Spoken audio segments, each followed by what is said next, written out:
नमस्कार, मैं खुशबू कुमारी। आप देख रहे हैं वेब इंडिया न्यूज। यहाँ दी जाती है तमाम सटीक और सही खबरें सबसे पहले आप तक। इस समय की सबसे बड़ी खबर बिहार राज्य के पश्चिम चंपारण जिला के नरकटियागंज क्षेत्र से आ रही है। मैं एक एक पोल खोलने लगूंगा तो कांग्रेसी और आरजेडी के नेता कहीं मुंह दिखाने के काबिल नहीं रहेंगे।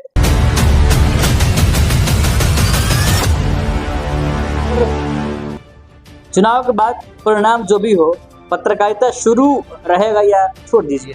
आप तो जब वोट का मामला आता है तो बैरिस्टर साहब सबसे आगे निकल कर आते हैं और वोट चाहिए इन तेजस्वी यादव को, कांग्रेस वालों को। आप चुनाव लड़ने की तैयारी में है या विधानसभा पर भारतीय जनता पार्टी के कई बार विधायक बन चुके हैं प्रत्याशी, क्या कि पश्चिमी चंपारण जिला के अगर नरकटियागंज विधानसभा की बात की जाए तो ये भाजपा का गढ़ रहा। मैं आपके माइक पर ओपन बोल रहा हूं, इस गढ़ को तोड़ेगा तो दिल साथ तोड़ सकता है।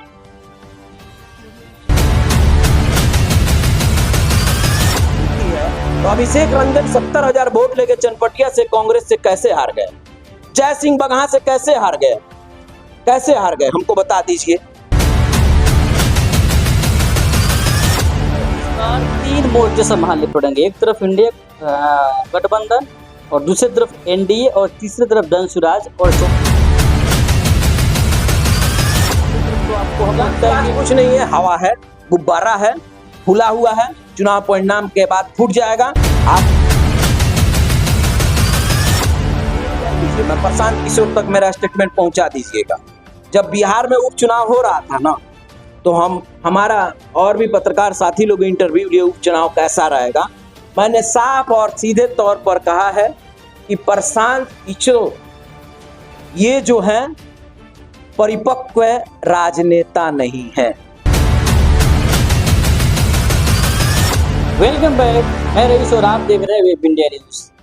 जैसे कि आपको पता है, लोकतंत्र बनाने के लिए आपको 4 स्तंभों की आवश्यकता होती है: कार्यपालिका, विधायिका, न्यायपालिका और पत्रकारिता। जब तक जिस राष्ट्र के ये चारों स्तंभ अगर स्ट्रॉन्ग है तो राष्ट्र भली भांति या सुचारू रूप से वह विकसित होती है और उसकी जनता खुश होती है।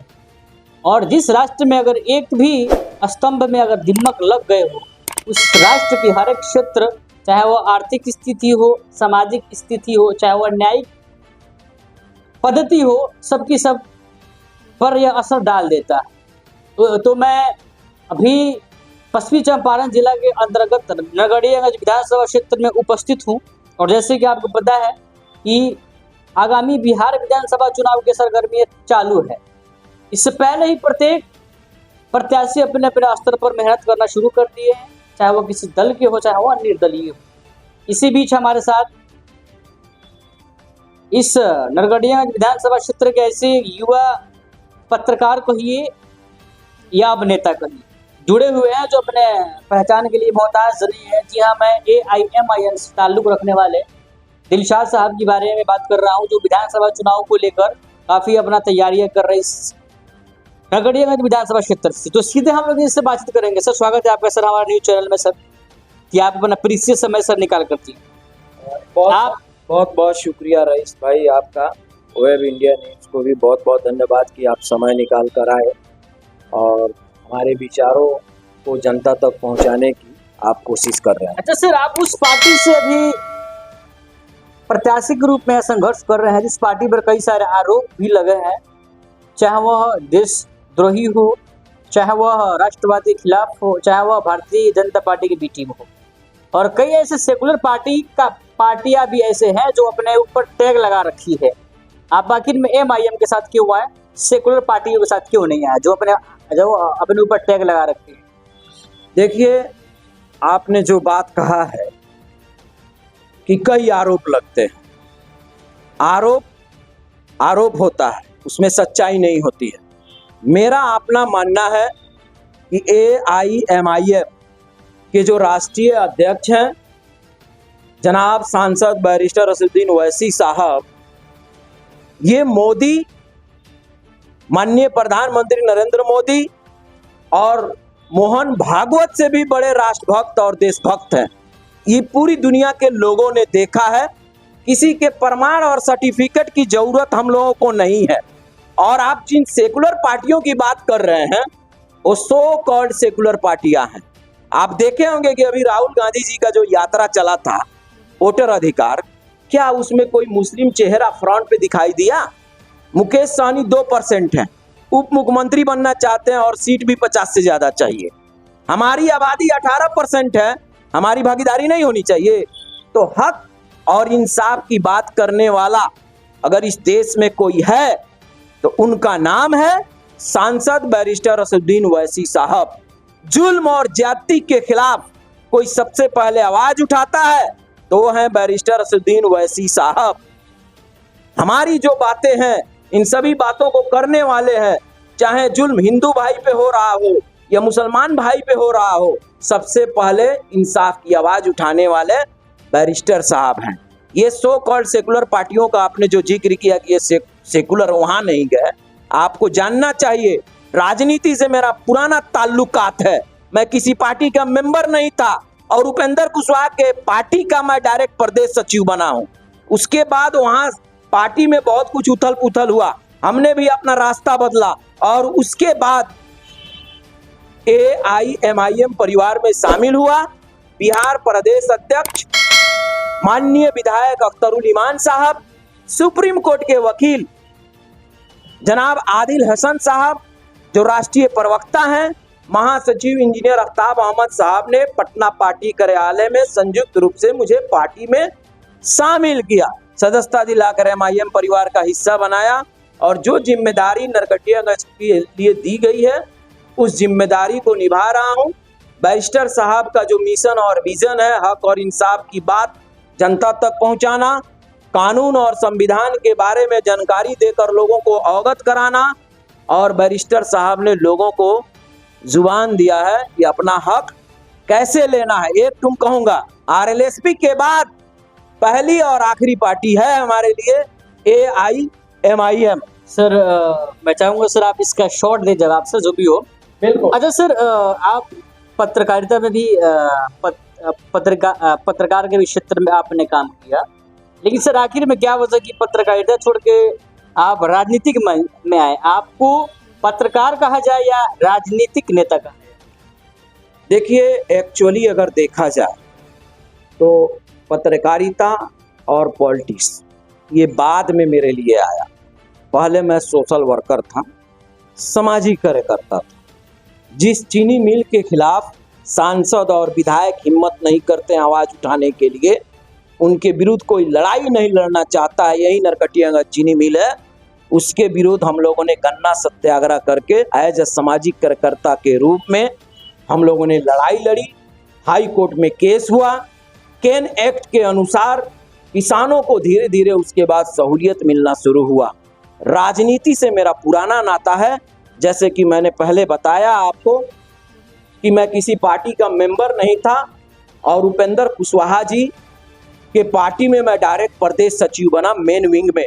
तो उपेंद्र जी कुछ देखे होंगे, पार्टी के उस समय प्रदेश अध्यक्ष भूदेव चौधरी जी थे जो अभी विधायक हैं, तो उन्होंने कुछ देखा होगा, समझा होगा, या हमारे बारे में सभी लोगों ने फीडबैक बताया होगा।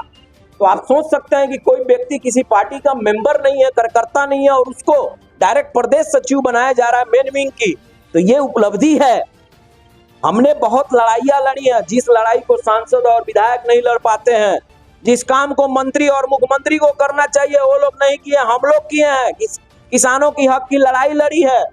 तो राजनीति से मेरा नाता। अब रही बात कि उस दौर में जब हम लोग आंदोलन कर रहे थे, तो आंदोलन कोई भी होता है उसकी एक रूपरेखा तैयार होती है और उस न्यूज को मीडिया में भी प्रसारित होना जरूरी होता है।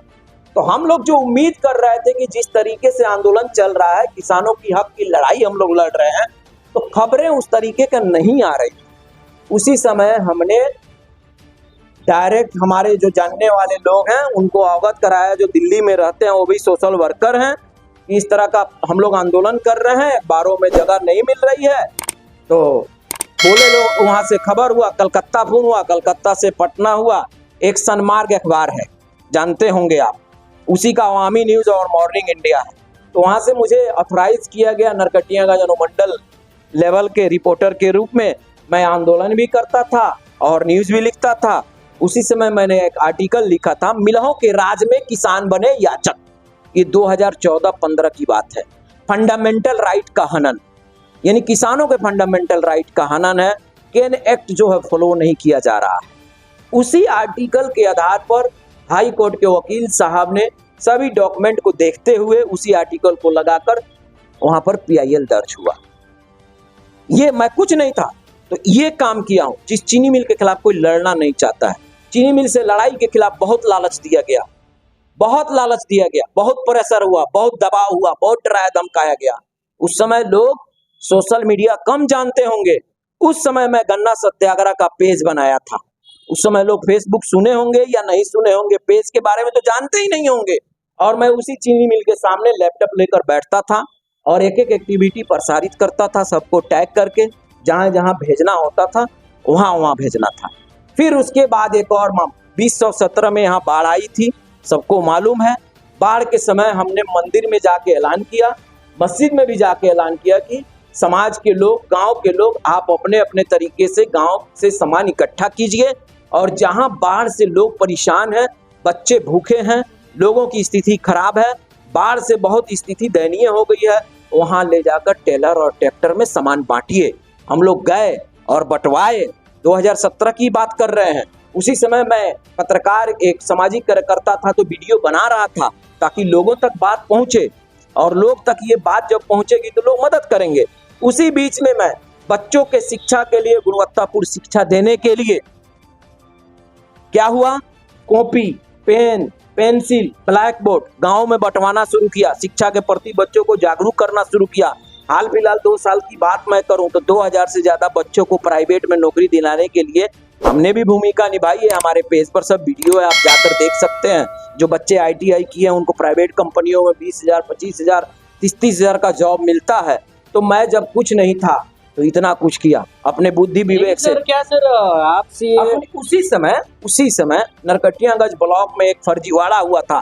12,26,000 प्रखंड विकास पदाधिकारी के सिग्नेचर से फर्जीवाड़ा हुआ था। उसके विरुद्ध लड़ाई लड़ा और वीडियो जब मैं बनाया तो नेशनल उर्दू चैनल मुंसिफ है, उसमें मैंने ज्वाइन किया।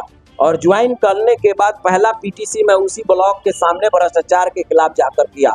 एक और चैनल है ओके इंडिया, जिसमें 20 दिन, 1 महीना में 20 दिन मैं टीवी पर लाइव टेलीकास्ट रहता था। मेरे पास सारे एविडेंस है। नौतेज वाले हमको पटना के ब्यूरो चीफ बनाकर लेटर भेज दिए, कोविड आया, उसके बाद वो सब पेंडिंग है। तो राजनीति और पत्रकारिता और सामाजिक कार्यकर्ता, ये मेरे अंदर गुण आया है और मैं समाज के आईना के रूप में जो काम करता हूँ, सभी पहलुओं को, राजनीति को भी करीब से देखा हूँ, सामाजिक कार्य किया हूँ, पत्रकारिता कर रहा हूँ तो उसको भी करीब से देखा हूँ। तो ये सब जो होता है तो हम हमेशा कोशिश करते हैं कि समाज के लोगों की जो समस्याएं हैं उन समस्याओं को समाधान करने के लिए पूरी प्रयास की जाए। मैं 24 घंटा में तार हटवाया हूं, जिससे लोगों को कभी भी दुर्घटना हो सकती है। विद्युत विभाग के खिलाफ, विद्युत विभाग के गलत रवैया से मैं 24 घंटा में ट्रांसफार्मर बदलवाने का काम किया हूं। मैं 24 घंटा के अंदर NH में जो गड़बड़ी थी, गड्ढा थी, मनसा टोला पेतिया, उसको भी बनवाने का काम किया हूं। तो अधिकारी और जनप्रतिनिधि भी जानते हैं कि दिलशाद निस्वार्थ, बिना किसी भेदभाव के इंसानियत और मानवता के लिए काम करता है और समाज के सामाजिक जो मुद्दे हैं व्यापक स्तर पर, उसको उठाकर समाधान कराने की प्रयास करता है। अच्छा सर, क्या मैं सर आपसे यह पूछूं कि आप पत्रकारिता से कुछ छोड़कर अब आप अपना राजनीतिक में करियर बनाने की प्रयास कर रहे हैं? देखिए, मैं एक चीज बता दूं आपको कि करियर बनाने और नहीं बनाने की ये बात नहीं है। हम लोग, आप भी पत्रकार हैं तो आप भी दिन रात जहां से कॉल आता है, समाज से जुड़ा हुआ जो सामाजिक मुद्दे हैं, जो समस्याएं हैं, कॉल आती हैं, आप जाते हैं, न्यूज बनाते हैं, दिखाते हैं ताकि इसका समाधान हो जाए। तो हमेशा आप समाज के बीच रहते हैं। मैं 7 साल 8 साल से समाज के बीच में मैं वही काम कर रहा हूँ, लेकिन अगर मैं जनप्रतिनिधि नहीं हूँ, विधायक नहीं हूँ, सांसद नहीं हूँ या कोई जनप्रतिनिधि नहीं हूँ, तो कहीं मैं जाता हूँ तो लोग कहता है कि हमारे गांव में आज तक रोड नहीं बना, ये नाली की जरूरत है, यहाँ ये विकास की जरूरत है, इसको करवा दीजिए। तो ठीक है, मैं किसी से बोलूंगा, वो समझेगा तो कर देगा, नहीं समझेगा तो नहीं करेगा। तो उस वक्त जब जनता मुझे अपना जनप्रतिनिधि विधायक के रूप में चुन लेगी तो मुझे किसी से बोलने की जरूरत नहीं है। हमारे नियमानुसार जो हमको काम करना होगा, एक विधायक के अंदर जो काम होता है, उसकी योजनाएं होती हैं, तो जहां सबसे पहले जरूरत है, जहां आवश्यकता है, वहां उस काम को कराया जाएगा। नहीं तो पत्रकार हूं तो सभी समस्याओं को उठाकर उजागर करके उसका समाधान करा सकता हूं। लेकिन आप बताइए, मुझे कहीं 200 मीटर सड़क बनवाना हो तो मैं बनवा सकता हूं? नहीं, किसी से कहना पड़ेगा। गांव में नाली की कमी है, पानी के निकास की वजह से लोग परेशान है, गंदगी है, मच्छर हो रहा है, लोग बीमार हो रहा है, काट रहा है तो डेंगू हो जाएगा। तो नाली तो मैं नहीं बनवा सकता हूँ, किसी से कहूंगा फिर वो बनवाएगा। और मैं एक मिनट, इसीलिए, और रही बात, पत्रकार जो है समाज का आईना है ही, तो लोगों का ये इरादा भी था, लोग कह भी रहे थे। और नरकटियागंज विधानसभा से चुनाव लड़ने की तैयारी, यहाँ के समीकरण को देखकर मैं 2 साल 3 साल पहले ही निर्णय कर लिया था और उसकी पृष्ठभूमि तैयार कर रहा था। 1 जनवरी को औपचारिक रूप से मैंने ऐलान कर दिया, जो मेरे फेसबुक पर पोस्ट भी है, कि मैं नरकटियागंज विधानसभा से चुनाव लड़ूंगा। इसी बीच हमारी बात AIMIM के लीडर से हुई। 10 अगस्त को मैंने AIMIM परिवार का सदस्य बनकर AIMIM का हिस्सा बना और जनाब आदिल हसन साहब आज तक चुनाव नहीं लड़े हैं MIM के टिकट से, और MIM को लाने वाले, MIM को सींचने वाले, बिहार के कोने कोने तक पहुंचाने वाले आदिल हसन साहब, बिहार प्रदेश अध्यक्ष अख्तरुल ईमान साहब के अगुवाई में ये जो है MIM पूरे बिहार में मजबूती से आगे बढ़ रही है। इंजीनियर आफ्ताब अहमद का जो योगदान है, उस योगदान को भी नहीं भुलाया जा सकता है। अब रुकिए, हम युवा हैं, हमारी भी दायित्व है, जिम्मेदारी है कि लोगों को जागरूक करें, बैरिस्टर साहब का जो मिशन और विजन, जो हक इंसाफ की बात है, वहां तक पहुंचाएं। जब CNRC की बात होता है तो बैरिस्टर साहब आवाज लगाते हैं कि हमारे खिलाफ ये साजिश हो रही है। जब 3 तलाक का बात होता है तो सदन में बैरिस्टर साहब कहते हैं कि हमारे खिलाफ सरकार, NDA सरकार, भाजपा सरकार मोदी खिलाफ जो है साजिश कर रही है, अत्याचार कर रही है। जब वक्फ बोर्ड का मामला आता है तो बैरिस्टर साहब सबसे आगे निकल कर आते हैं और वोट चाहिए इन तेजस्वी यादव को, कांग्रेस वालों को, ये मुकेश सहनी को वोट चाहिए, जो कभी हमारी हक और इंसाफ की बात नहीं कर पाए। सो कॉल्ड सेकुलर पार्टी के ये नेता हैं लोग, क्या किया है इन लोगों ने? मैं एक एक पोल खोलने लगूंगा तो कांग्रेसी और RJD के नेता कहीं मुंह दिखाने के काबिल नहीं रहेंगे। विथ एविडेंस और साक्ष्य के साथ मैं बात करूंगा। आपको नालंदा का हिंसा याद है? आपको बगहा का हिंसा याद है? किसके सरकार में हुई थी? तेजस्वी यादव उप मुख्यमंत्री थे, नीतीश जी मुख्यमंत्री थे, कांग्रेस में साथ में थी, लेफ्ट वाले भी साथ में थे। क्या कार्रवाई हो गया? हमको बता दीजिए आप। ऐसे बहुत सारे ऐसे घटनाएं हैं, बहुत सारे अत्याचार हुए हैं।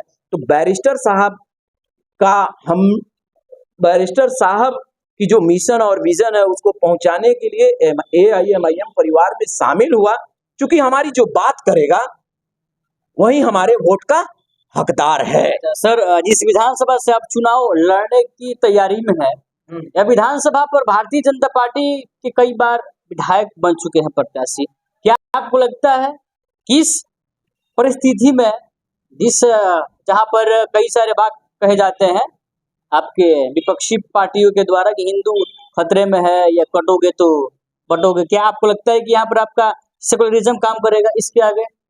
देखिए, आपने ये सवाल अच्छा किया कि पश्चिमी चंपारण जिला के अगर नरकटियागंज विधानसभा की बात की जाए तो ये भाजपा का गढ़ रहा है। मैं आपके माइक पर ओपन बोल रहा हूं, इस गढ़ को तोड़ेगा तो दिलसाद तोड़ सकता है। यहां नया इतिहास रचेगा तो दिलसाद रच सकता है। यहाँ के विधानसभा पर हम लोगों को याद नहीं है कि कब कोई मुस्लिम विधायक हुआ है। अगर कोई होगा तो दिलसाद होगा। कारण मैं बता रहा हूं, आप जो ये सेकुलर की जो बात की है, जो वोट की बात किए हैं, भाजपा की बात किए हैं, हम एक ही लफ्ज में बोल रहे हैं कि जो काम सांसद और विधायक नहीं किए हैं और उस काम को मैंने कराया है और किया है, तो क्या ये कम है? लोग इस बात को समझ रहे हैं कि एक अदना सा लड़का दिल्ली से आता है, रणनीति करता है, किसानों पर हो रही अत्याचार के खिलाफ गन्ना सत्याग्रह का प्लानिंग करता है, अपने दोस्तों और साथियों के साथ मिलकर सड़क पर उतरता है, चीनी मिल के खिलाफ लड़ाई लड़कर जीतता भी है और किसानों की हक दिलवाने का भी काम करता है। तो क्या कल वो विधायक हो जाएगा तो ये चीनी मिल वाले या चीनी मिल के जो दलाल घूम रहे हैं उनकी चलेगी? बिल्कुल नहीं चलेगी। तो जो काम सांसद विधायक को करना चाहिए नहीं किए, मैं किया। जो काम मंत्री को करना चाहिए वो लोग नहीं किए, उस काम को हम लोगों ने किया गन्ना सत्याग्रह के जरिए। और हम इसलिए कह रहे हैं कि नरकटियागंज विधानसभा में भाजपा का गढ़ मैं ही तोड़ सकता हूं। उसके पीछे बहुत सारे फैक्टर है, बहुत सारे कारण है। क्योंकि मैं नरकटियागंज विधानसभा के अंतर्गत चांदकी पिपरा जो गांव है, मैं वहीं का रहने वाला हूं और मुझे एक एक बूथ का रिपोर्ट है कि भारतीय जनता पार्टी यहाँ से चुनाव कैसे जीतती है और मुझे कौन वोट कहां से कितना लेना है अपने वोट के अलावा और कैसे जीतना है, ये मुझे मालूम है। अगर बात पार्टी की है तो अभिषेक रंजन 70,000 वोट लेके चनपटिया से कांग्रेस से कैसे हार गए? जय सिंह बगहा से कैसे हार गए? कैसे हार गए हमको बता दीजिए। यहाँ विनय वर्मा थे कांग्रेस के विधायक, वो हार गए। रेशमी वर्मा, दोनों एक ही फैमिली के हैं लोग। तो लोगों का वही काम है, कभी रेशमी वर्मा को वोट दे और कभी विनय वर्मा को वोट दे, दूसरा कोई नहीं बनेगा यहाँ। तो हमारे साथ जो सहयोग मुस्लिम भाइयों का मिल रहा है जोश और खरोश के साथ, उसी तरीके से हिंदू भाइयों का समर्थन और सहयोग मिल रहा है। आप मेरे पेज पर जाइएगा, समीकरण क्या होगा? आप देखिए हमारा समीकरण जो है उसको मैं अभी ओपन नहीं करूंगा, क्योंकि चुनाव में राजनीति कंपटीशन की नहीं होती है। मेरा मानना है कंपटीशन के राजनीति करने वाले कहां फेंका जाते हैं मालूम नहीं चलता है। राजनीति नियत और नीति के साथ आपका सिद्धांत और समीकरण कैसे बनाया जाता है ये आपने जान लिया, आप कामयाब हो गए। और मैं ये सब कुछ समझता हूं। मैं 4 विधानसभा में मैंने खुद वोट किया है, लोकसभा में किया है, और आप समझ लीजिए किसी तरीके से हम लोग 6-7 विधानसभा देखे होंगे, कम से कम देखे हैं ना। तो हमको अनुभव है, सामाजिक कार्यकर्ता रहा हूँ, पॉलिटिशियन रहा हूँ और पत्रकार हूँ, तो मैं क्या नहीं जानता समझता हूँ। आपको इस बार 3 मोर्चे संभालने पड़ेंगे, एक तरफ इंडिया गठबंधन और दूसरी तरफ एनडीए और तीसरी तरफ जनसुराज और चौथे तरफ तो आपको हम लगता है कि कुछ नहीं है, हवा है, गुब्बारा है, फूला हुआ है, चुनाव परिणाम के बाद फूट जाएगा। आप नोट कर लीजिए, मैं प्रशांत किशोर तक मेरा स्टेटमेंट पहुंचा दीजिएगा। जब बिहार में उपचुनाव हो रहा था ना, तो हमारा और भी पत्रकार साथी लोग इंटरव्यू लिए उपचुनाव कैसा रहेगा, मैंने साफ और सीधे तौर पर कहा है कि प्रशांत किशोर ये जो है परिपक्व राजनेता नहीं है, मैच्योर पॉलिटिशियन नहीं है।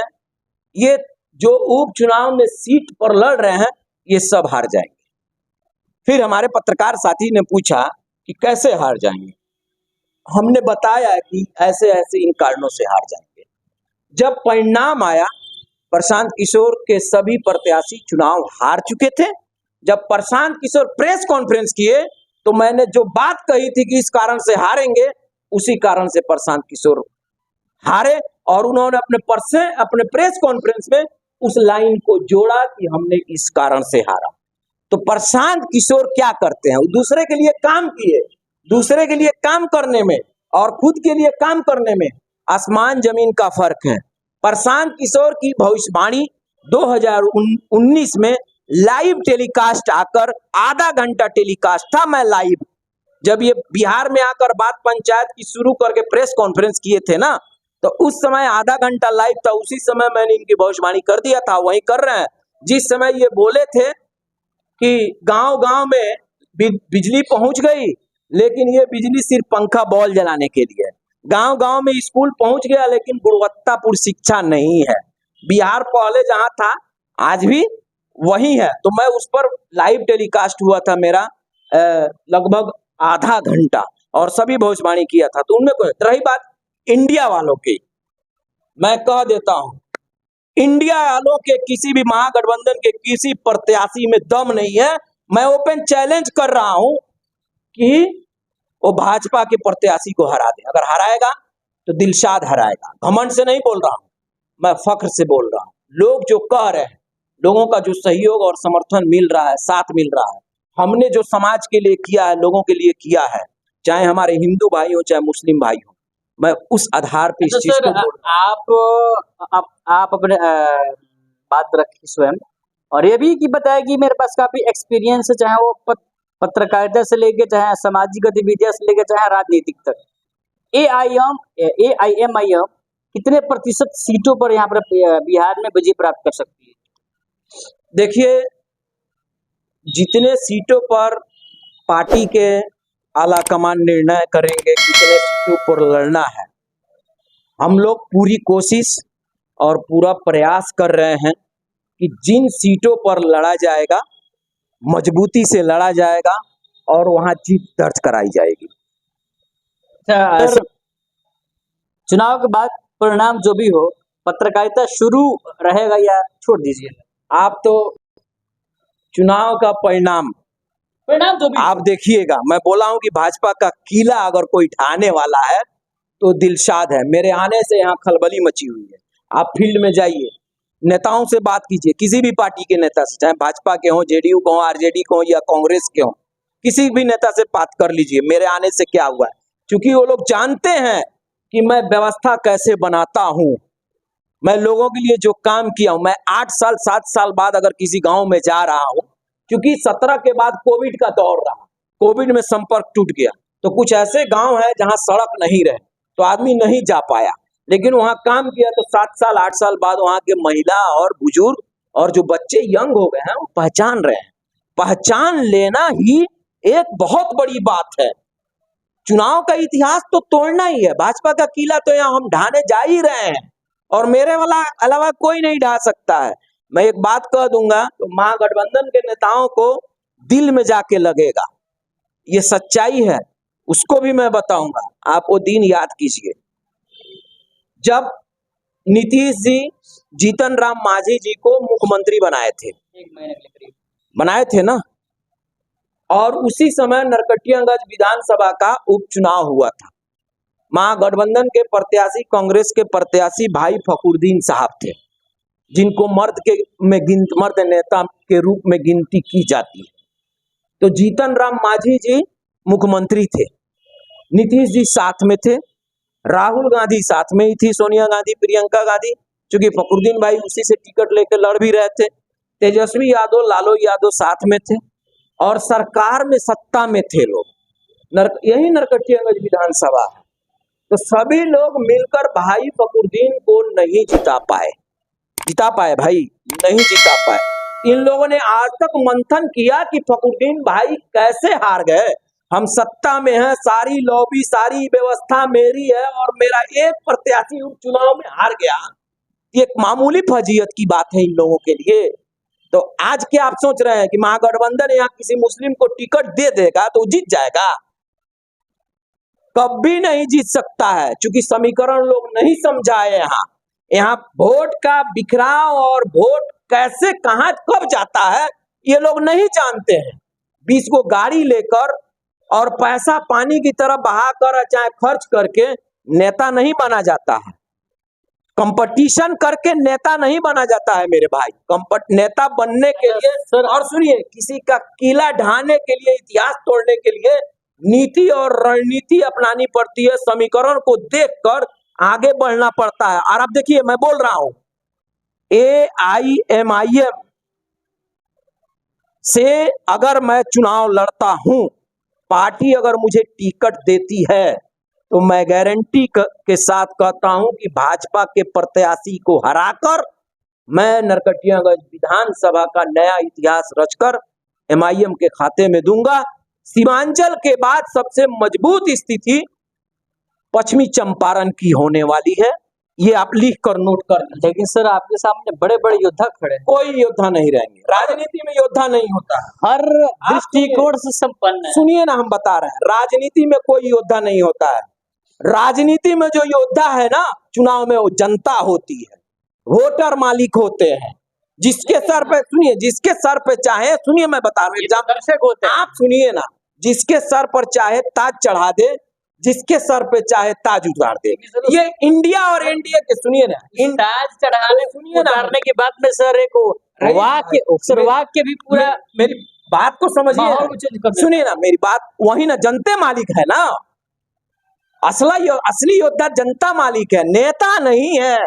नेता का कैरेक्टर, नेता का चाल, नेता का चरित्र और नेता समाज के लोगों के लिए कितना काम आया है, वही नेता योद्धा होता है और उसी योद्धा जनता उस नेता को ताज देती है। तो हमने जो किया है तो फख्र से बोल रहे हैं। आप बोले हैं ना कि पैसा कैसे कैसे योद्धा लोग हैं, चुनाव में ये काम नहीं करता है, ये 5 से 10% काम करता है, इससे ज्यादा नहीं। सर इस सुनिए ना, सर देख लिया आप गया, सुनिए ना, आप मीट और दारू पैसा और सारी- अरे वो कुछ नहीं होगा, जनता मन बना लिया है। आप जाइए, घूमिए, मेरे साथ चलिए। हम बोले भी है, जनता भी बोल रही है कि दिलशाद बाबू फिकिर रही, बेफिक्र रहिए, कोई पैसा आएगा हम लोग ले लेंगे, उसको वोट नहीं देंगे, वोट आप ही को देंगे। जो व्यक्ति गांव में टेलर का टेलर सामान बांटा वो बाढ़ के समय, लोग भूल जाएगा जब पहचान रहा है। तो आपको देवराज में सीएनआरसी याद है? मैं सीएनआरसी देवराज से कितना न्यूज चलाया हूँ, टेलीकास्ट किया हूँ, किसका किसका इंटरव्यू नहीं लिया हूँ। जब दिल्ली जामिया यूनिवर्सिटी में हिंसा हुआ, दिल्ली पुलिस, मोदी सरकार, केंद्र सरकार के अधीन जो पुलिस है दिल्ली की, वो जामिया के छात्रों पर कितना अत्याचार किया, मैं उस समय जामिया के पास ही मौजूद था। मैं वहाँ न्यूज कवरेज कर रहा था, उसके पहले और बाद में, और उस समय भी मैं पहुंचा था। समझ रहे हैं ना? तो लोग भूल जाएंगे इस चीज को, बिल्कुल नहीं भूलेंगे। और चाहे हमारे हिंदू भाई हो या मुस्लिम भाई हो, ये दोनों एनडीए गठबंधन और महागठबंधन से परेशान हो चुके हैं और विकल्प जो तलाश कर रहे हैं, AIMIM विकल्प है। बिहार में सर आपको को खतरा किससे? हमको किसी से नहीं। तो फिर आप ढोल ताशी के साथ क्यों गए थे इंडिया का गठबंधन से गठबंधन करने? आप देखिए, मैं फिर कहूंगा, ये लोग जो बेबुनियाद आरोप लगाते हैं, बी टीम सी टीम, मैं भी ज्वाइन करके आया, तो जब न्यूज फ्लैश हुआ, एक जेडीयू के नेता है, वो भी मुस्लिम है, ऑथोराइज लिखित स्टाम्प पेपर देकर अगर कहा जाए भाषा में, तो खुद बी टीम है, उनके खानदान के लोग हैं बी टीम, और इल्जाम लगा रहे हैं दूसरे पर बी टीम। हम देखिए, हक और इंसाफ की बात बैरिस्टर साहब कहते हैं, जुल्म ज्यादती के खिलाफ आवाज उठाते हैं। तो बिहार में मुस्लिम लगभग 18% है। तो अपने आप को तेजस्वी यादव जी, लालू जी आरजेडी को सेकुलर पार्टी मानते हैं, राहुल जी मानते हैं कांग्रेस को सेकुलर पार्टी, मुकेश सहनी तो कभी इधर कभी उधर रहते हैं, उनकी बातें नहीं करेंगे हम, कब कहां जाएंगे क्या करेंगे, समझ रहे हैं ना, ये लोग मानते हैं ना। तो हमारे पार्टी का यही मकसद है कि भाई आप कहते हैं तो मुसलमानों का जो हक है आप उस हक को दीजिए। 18 जोड़िएगा तो लगभग 40 सीट हुआ ना 245 में, तो आप सभी लोग मिलकर 40 मुस्लिम प्रत्याशियों को विधायक का टिकट दीजिए। उनका भी मकसद भाजपा को हराना है, तो AIMIM का भी मकसद भाजपा को हराना है। तो ये मांग इसलिए की जा रही है कि जब आप भी मांग कर रहे हैं, उसको हराने की कोशिश कर रहे हैं हम भी, तो आप चाहते हैं कि मिलकर हराया जाए। तो हमारा जो हक है, हक दीजिए और हमको गठबंधन में रखिए और आप आगे बढ़िए, हम भी आगे बढ़े। जब तक हमारे हक और इंसाफ की बात नहीं होगी, तब तक कुछ विशेष बात नहीं हो सकती है। चलिए सर, आपका बहुत बहुत सर धन्यवाद कि आप अपना मूल्यवान समय दिए।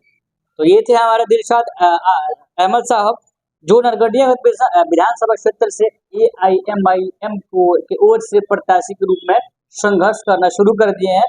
अब देखते हैं कि यहाँ की जनता भोली वाली जो है, प्रत्येक 5 साल पर अपना विधायक चुनती है, या तो 5 साल पछताती है या वो 5 साल इंतजार करती है कि इस बार हम अच्छे प्रत्याशी को चुने। चलिए, ऐसे ही खबर देखने के लिए विजिट कीजिए हमारे चैनल। फिर मिलते हैं एक नए खबर के साथ। जय हिंद, जय भारत।